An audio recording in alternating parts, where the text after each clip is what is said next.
Time for some thirsty bitch.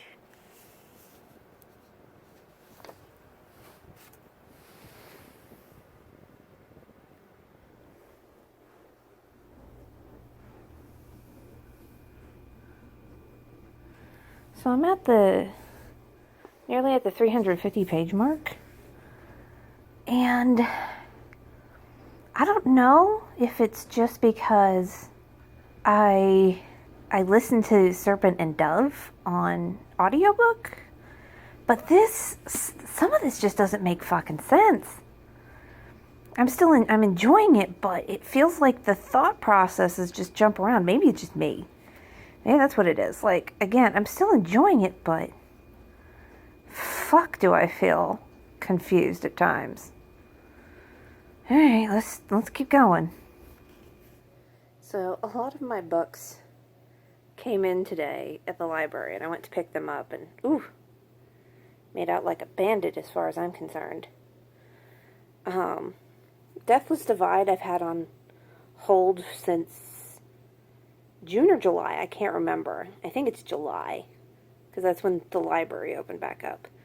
So that wasn't part of my original TBR, but it is a sequel, so oddly enough it fits in. Plus I got Storm of Locusts, which is going to be the bad bitch prompt, and then And I Darken, which is the frosty bitch prompt. So I'm just waiting for Lobizana to come in. That's through a different library. But yeah, I have got my work cut out for me for the next few weeks at least. But going to the library fulfills in me. I get serotonin when I go to the library. And I get that same feeling when I shop, but at least going to the library, I already pay for all these books through my taxes and don't actually have to spend any more money. So, yeah, I get that same high without having to spend additional money. So now I gotta figure out which one I want to read first. Like, I'm actually kind of leaning towards Sword and Pen, so I can finish that series. But also, like, the Lady Derby,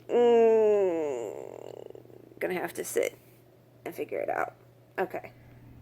Hey guys, so I actually finished this book several days ago. I kind of needed to sit and ruminate on it because I didn't understand why I was so confused while I was reading this.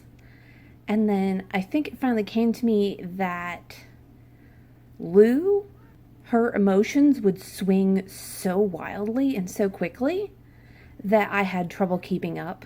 I wasn't quite understanding why she felt as bad as she did. You know, it took me almost 3/4 of the book to finally, like, understand what everyone's feelings and emotions were. Now, when I first encountered Serpent and Dove, it was as an audiobook, so I don't wonder if perhaps these books don't do better as audiobooks.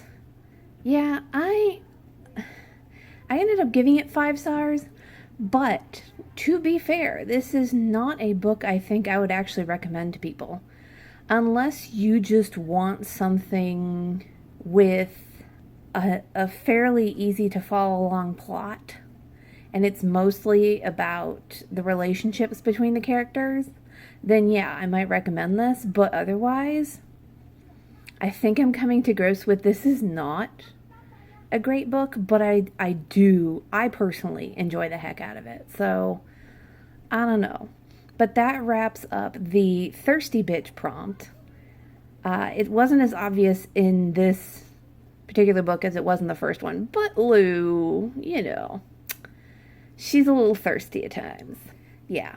Let me know what you guys think of Blood and Honey if you've read it. Again, I enjoyed it, but I would not recommend it to people, which is weird, but yeah, those are my final thoughts on Blood and Honey by Shelby Mahurin.